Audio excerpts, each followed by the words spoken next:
begin by asking those in the sound room to follow me. My remote doesn't seem to want to work this morning. Somebody should have bought me some batteries for Christmas. But it doesn't seem to want to work. It's good to see all of you that are here for the holidays. First of all, we want to thank God for allowing us to see this time. We want to thank Him for traveling grace. Can't call him Tommy anymore. He's an adult now. Thomas and his wife, good to have him. He grew up here when his father was the minister here before my being here. Good to see you. Good to see my sister's brother. Good to see all of you that have guests here with you. Sister Galen is apple pie high. She has her son.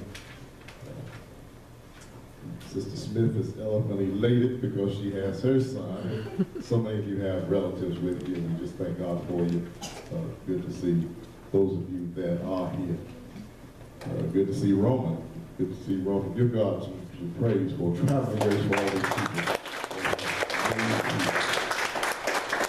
We know what season it is, and our text this morning is taken from Luke chapter 1, verses 24 through 31. After this, his wife Elizabeth became pregnant, and for 5 months remained in seclusion. The Lord has done this for me, she said.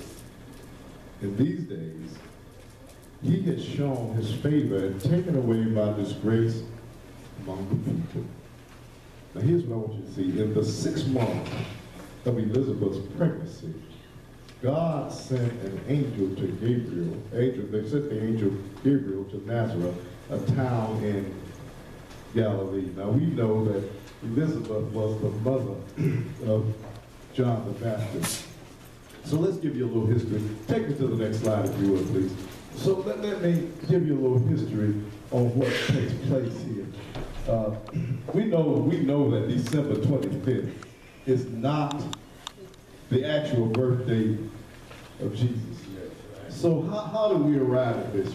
When you look at the text, it says that the angel appeared to Mary while Elizabeth was 6 months pregnant with John the Baptist. This has to mean that Jesus was born about 15 months after the angel Gabriel appeared to Elizabeth's husband. Now here's what we want you to see. Go to the next slide, please. The Jews had a festival called the Festival of Lights. How many of you have heard Hanukkah? And it was around the 25th day of their month, Kislev, which is equivalent to our December. So what happened was, that's why you have your Christmas lights, because it was centered around the Jewish holiday. Now, so more than likely he was conceived around that time. But if you count from that time forward 9 months, it would have been about latter September or early October. That's just some information for you. That's not anything that's going to make a difference. But what I want you to understand is don't get caught up worrying about when it was. We know it's not December 25th. Go to the next slide, please. So here's what happens.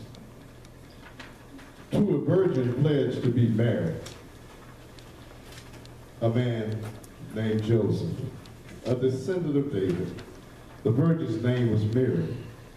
The angel went to her and said, "Greetings, you who are highly favored, the Lord is with you."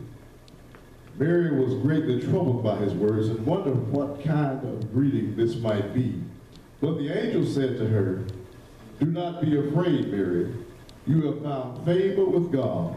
You will conceive and give birth to a son, and you will call his name Jesus." The birth of Jesus brings about what we call Christmas. Go to the next slide, please. So the question becomes, how has Christmas changed you? Let's be honest, when we come to this season, it changes us. It changes every one of us. Look at the next slide, please. It didn't come out well, but in this cartoon, Hobbs is talking to his friend about Christmas. And he said, you know, Christmas is right around the corner.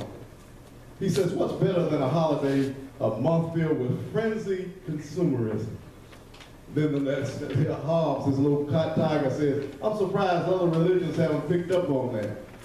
And then Hobbes says, getting loads of loot is a very spiritual experience for me. And that's how a lot of us are. The more stuff we get, it becomes very religious for us. And sadly, that's true for most folk. One man, when he was asked, how has Christmas changed your life? He said, well, I can tell you one way it's changes my life is I always have a lot more money before Christmas than I do after Christmas. Our society, next slide, our society tends to focus more on Santa Claus and Saint Nick than being saved and being saints because of Christ. Most often, Christmas changes us into frantic shoppers, busy housekeepers, talented decorators, traveling guests. We become hospitality hosts for family members that we don't even like. And include exciting young people and old people looking forward to gifts that we might receive. Christmas changes businesses by bringing in billions of dollars on presents that will be given away. Businesses look forward to Christmas because that's when they make most of their money. Christmas changes our work and school schedules by giving us days off. It even changes our church attendance. Some folk want to come to church more at Christmas time. Some folk want to come less. Christmas changes our church giving. As we spend money that belongs to the Lord, you say amen when you can. As we spend money that belongs to the Lord for gifts for our family. The world would have us to believe that Christmas is the happiest time of the year and that we are all going to have a great time with great grills and great get-togethers. We think that the lights, the decorations, the beautiful trees and the presents are going to transform our lives into some kind of miraculous peace and joy and happiness. However, the reality is that when Jesus is left out of Christmas, or any time of the year for that matter, nothing really changes, and if it does, it's for the worse. We sing that song, it's the most wonderful time of the year. But the sad truth is often, it's the most woeful time of the year. More people are lonely this season than any other time of the year. More people commit suicide during this season more than any time of the year. We were coming in from Atlanta, Georgia, and we were listening to the radio, and we got to a portion, and we had just gotten into Tuscaloosa, and just a little bit behind us, the news came on and said that a gentleman had jumped from that bridge to his death just a few hours before we got there. People at Christmas become depressed. During the past and next few weeks ahead, more people are going to lose family members who will be killed by drunk drivers than any other time of the year. We're paying this year is a depressing sermon. No, I want you to see what we have done to something that could have been and should have been good. There will be parties where alcohol and drugs will be abundant, and more wives and children will probably be abused this week because of those parties than any other time of the year. For those reasons, the thought of Christmas is going to bring up a lot of hurtful memories, a lot of pain, and a lot of sadness for us. And thank God many of us here, most of us here, enjoy this season. But we need to realize what commercialism and what we have done has done to a day that should bring good memories. This Christmas is going to be hard for some of us because it'll be the first one we will spend without our mother, without our grandmother, without our husband, our wives, our children, our brother, or our sisters, or the loss of a really good friend. Then we're going to have to deal with the family get-together that many of us will be going to that will not be pleasant at all. You'll go together, but there won't be any happiness there. And if it is, we'll fake it and shake it for just a little while to get through. That's one of the reasons I thank God, and I'm not boasting, but I thank God that our family gets together all year round when we can, even if it's just a couple of us, to enjoy each other. We don't need Christmas Day to bring us together. Then when you get to the family gathering, old family rivalries will come up. They'll be looking at each other funny, and we're adults now, but we still remember the stuff that went on when we were children. Some of us will have to have dinner with those who used us, who lied to us, and have done us wrong. And yet they sit there and smile in your face as though nothing has happened because it's Christmas. Amen.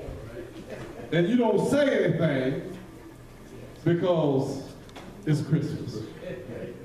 Some of us are going to have to go through undue tension and pain because we finally realize that Christmas Eve, we don't have the money to get our children the things they wanted and that we promised them. We told little Johnny, we told little Kate, yeah, baby, you're going to get that Xbox, you're going to get this, you're going to get that. And then we realize, I don't have the money. My money is funny. My change is strange, and my credit won't get it. So you have to dread looking at the disappointment on their faces because you said, I'll get it. Don't you see? But now I know that we can't afford it. Some of us are going to be hurt because somebody that we love dearly, we went through things to get them something and then realized they didn't even take the time to go get you a car. God has a different view in mind when he gave us the gift of his son. And that problem is that when God gave us the gift of his son, our hurt overshadows that gift because some of us just want the day to hurry up and be over because of the stuff we have to go through for one 24-hour period. Go to the next slide, please.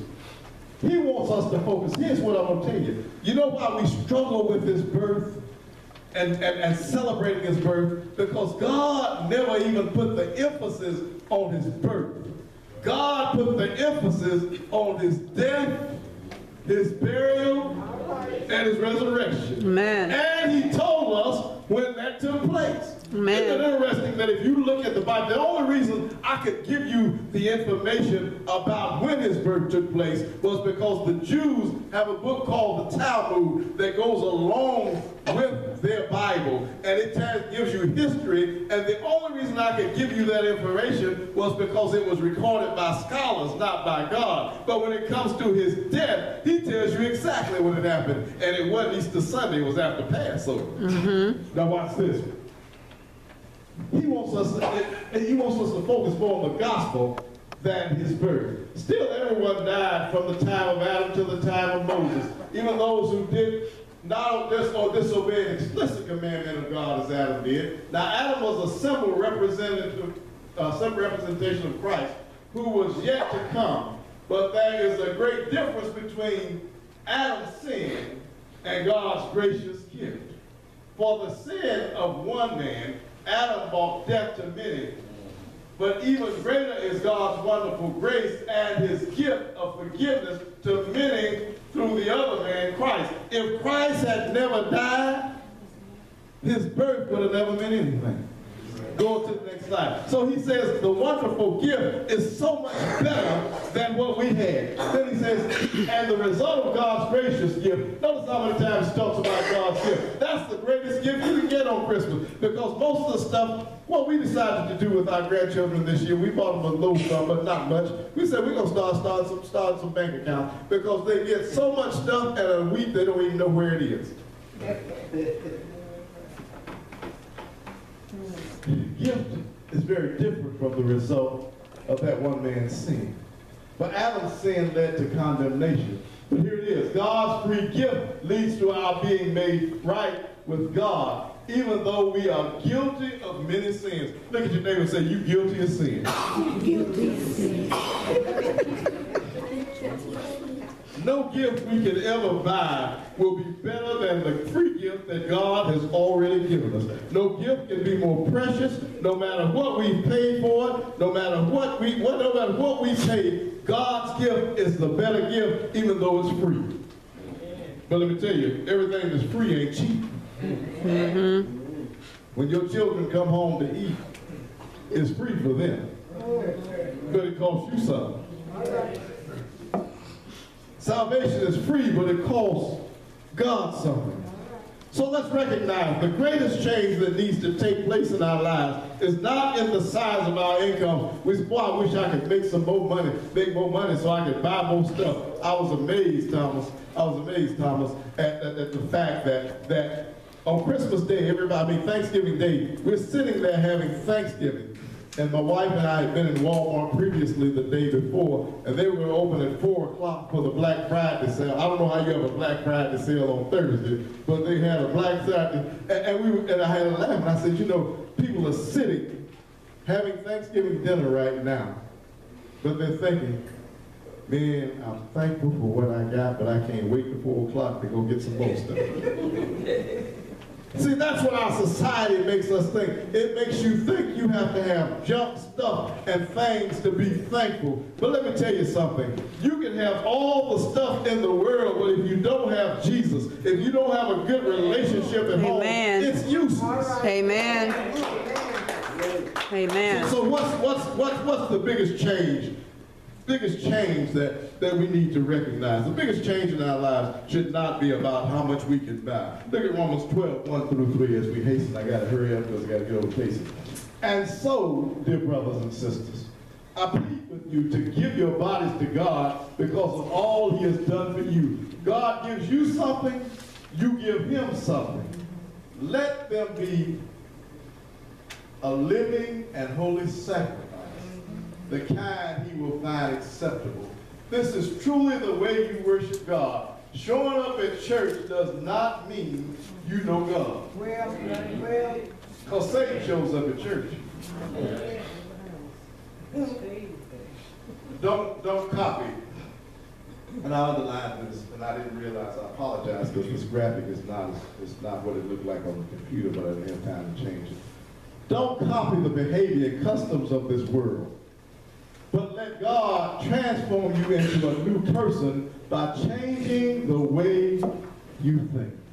The problem with folk as Christians at Christmas time is we think just like the world. We got to go buy this. And there's nothing wrong with giving gifts. But I tell you what, a gift given when they're not expecting is much more than when you do expect it. The problem with Christmas is we need to change our attitudes and our expectations. Then you will learn to know God's will for you, which is good and pleasing and perfect. Next slide. One of the things we need to understand is because of the privilege and authority God has given me, I give each of you this morning, change your attitude. Don't think you are better than you really are. Some of us don't realize, Kevin, that we make stuff that make us. Eric, some folks don't realize we make money. Money does not make us. You see folk that grow up poor as Joe's turkey. They act like they own the world. Change your attitude. Be honest in your evaluations of yourselves, measuring yourselves by the faith God has given us. We need to understand that the wrong attitude makes us ungrateful. That's why when you wake up on Christmas morning, some folk are so ungrateful. Many of us are ungrateful no matter what we're given because we have the wrong attitude. The wrong attitude will make or break a company. The wrong attitude will make or break a church. The wrong attitude will make or break a marriage. The wrong attitude will make or break a home. So the key is, I am in charge of my attitude. So I need to change it if it's necessary. Because what happens is, when my attitude is wrong, at Christmas, how many times as parents you've been disappointed because you bought your child something that you were excited about, and a whole lot of useless grumbling and complaining takes place because of their attitudes? How often does that happen? You try to be nice to somebody, not only at Christmas, but because of their attitude, they're unthankful. How many of you have heard this conversation? You spent too much. You didn't spend enough. How come it took you so long to go shopping? I'm hungry and you didn't cook my dinner.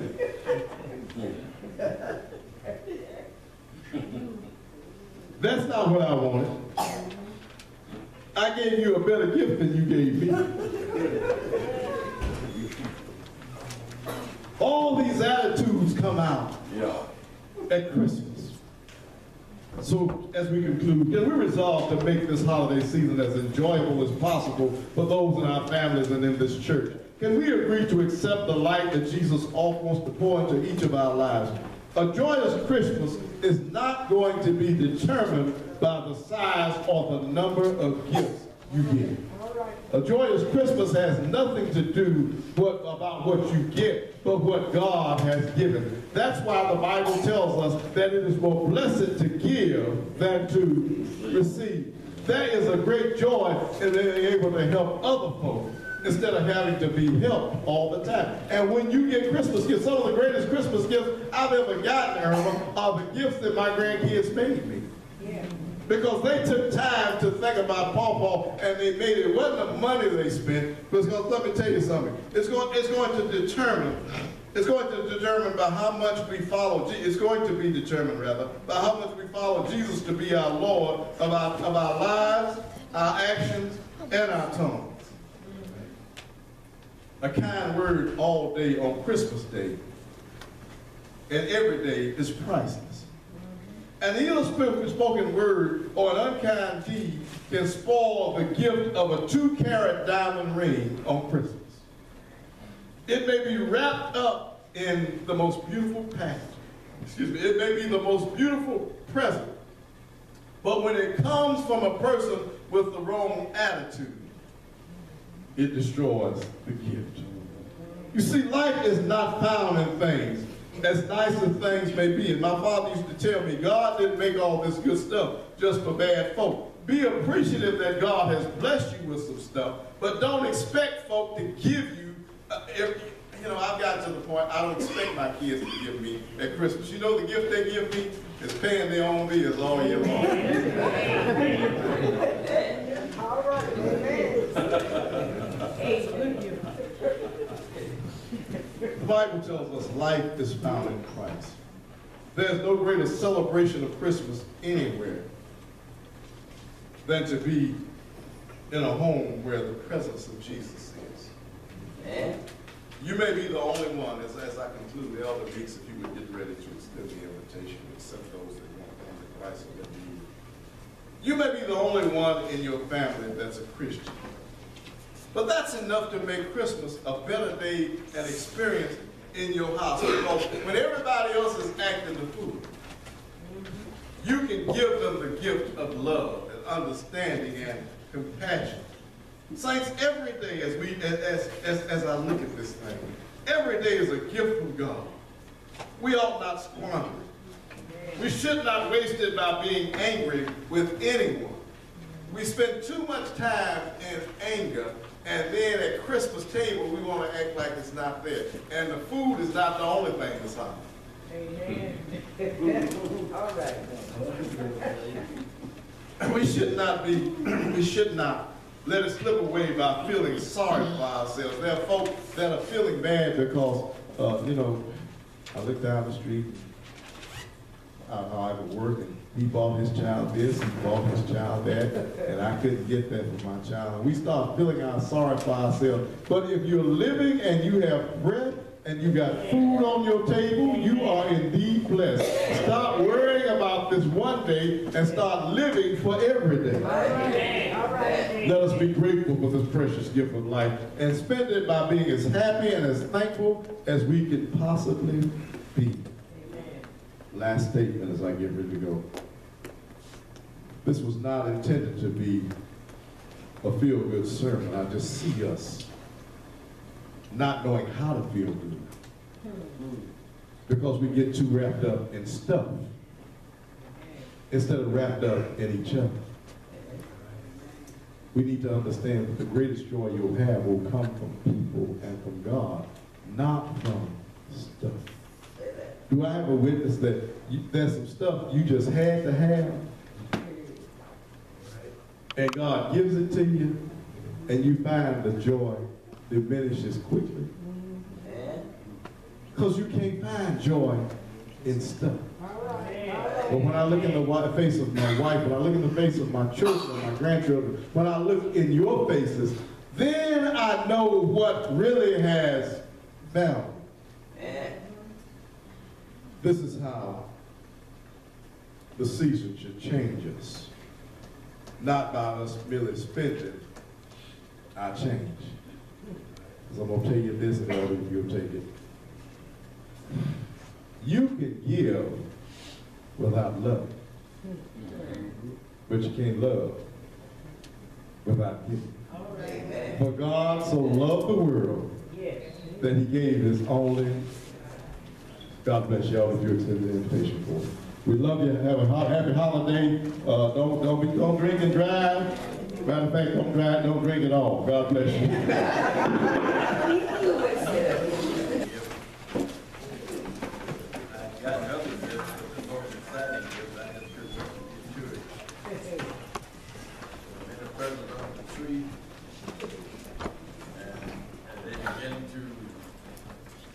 Bring the presents out and call the name that was on those presents, but it was a lot of us in the house at that time, more than one family.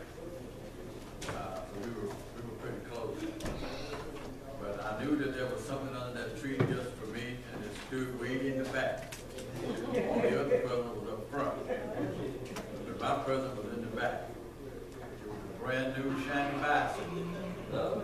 And I couldn't wait to get to it. All the other presents that they gave me, I said, yeah, okay. Put that aside. All the other presents that they gave me, I put them all aside. I couldn't wait to get to that bicycle.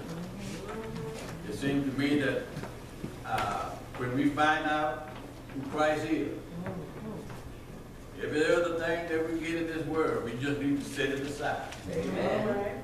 And be very diligent. Go straight forward. Don't let nothing hold you back. Just keep your eye on Christ Jesus. Amen. That's what it's all about. Amen. Keeping our eye on Christ Jesus. All these other presents that we get don't mean nothing. They're going to go away. Right. But we need to get a hold of something that's going to be with us from now on. And that is the Lord Jesus. So if you're here, you've heard the gospel, if you believe it, you need to repent. You need to believe first and then repent. Go down to that watery grave of baptism. Become a Christian, nothing more and nothing less. Become a child of God. We're going to talk about rebirth Wednesday night. I think there's something in that a lot of folks don't realize. A lot of Christians has been reborn, but they don't relive it. So, if you want to be a Christian, it's very easy. All you need to do is just say, I do to Christ. And if you hear while we sing, while the blood is running warm in your veins, I surrender all.